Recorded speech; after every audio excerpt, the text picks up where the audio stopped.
Welcome to Spine Chilling Stories, where you hear true horror stories around the world that are both creepy and chilling.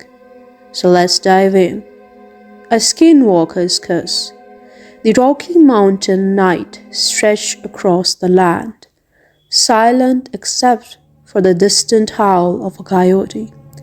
Samuel, a seasoned rancher in a southern Colorado, sat on his porch, rifle in the hand, scanning the dark expanse of his property. For months now, something had been stalking his cattle, leaving behind grisly sights and the remains of his cattle. He had lost 5 cows, all found with their throats slashed open, their organs missing. The local authorities had no explanation. No tracks, no signs of struggle, just the carcasses drained of blood, as if it was the work of some unnatural predator. That evening, Samuel had a feeling. Something wasn't right. His horses were restless in the stable, pacing.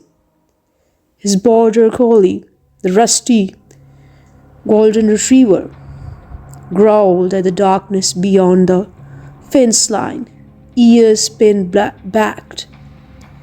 Then he saw it.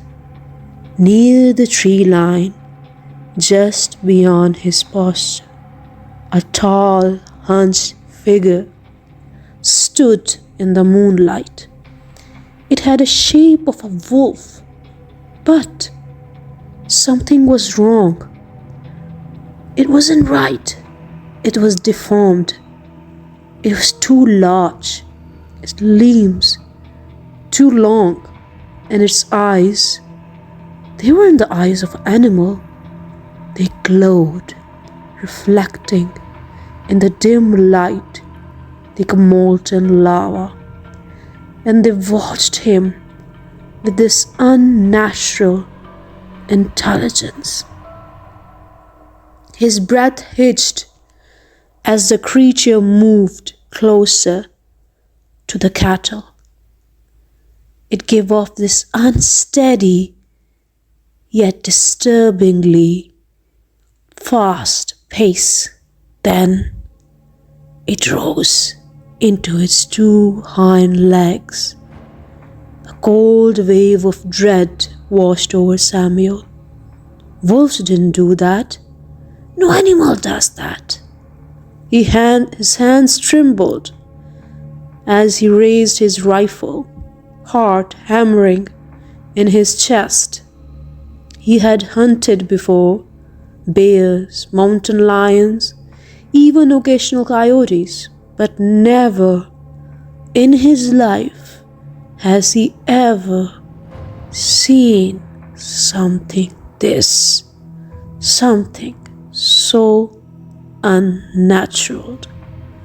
He aimed. The creature turned its head sharply, as if sensing his intent. Then a low growl echoed across the field. Samuel pulled the trigger. A gunshot shattered the silence. The bullet hit its mark, striking the thing in the shoulder. But instead of collapsing, the creature let out a bone-chilling scream. A scream that sounded eerily like a human. No animal does that. This was not a howl. No, it was a scream of a wolf that was like some demonic thing possessed a human. Then, before his eyes, it changed. Elongated snout stretched. The thick fur seemed to be shrinked, and its limbs twisted unnaturally, snapping and cracking as it converted into something else entirely. In the place of a wolf stood a man, a tall, weary figure with deep-set eyes, and blood simmered across his bare chest. For a moment, neither of them moved. Samuel felt his stomach crunch and nausea, his mind unable to comprehend what has he seen. Then the man, if it was even a man, turned and bolted into the trees, vanishing into the darkness. Samuel didn't sleep that night. He couldn't sleep. He didn't leave the house. He sat in his chair, rifle across his lap, waiting for the thing to return. But it never did. The next morning, when he checked his kettle, he found one of his steers dead, its throat slashed open, and just like the others, the organs were missing. The message was clear. This isn't over. Terrified, he packed up his things and left the ranch for a few weeks, staying with his sister in the town. When he finally returned, he hired extra hands to keep watch over the livestock. But the mutilation never happened again. Whatever it was, it has moved on. But Samuel never forget. Until the day he died, he swore to anyone who would listen, "I shoot the man that night, but it wasn't a man when I aim at it."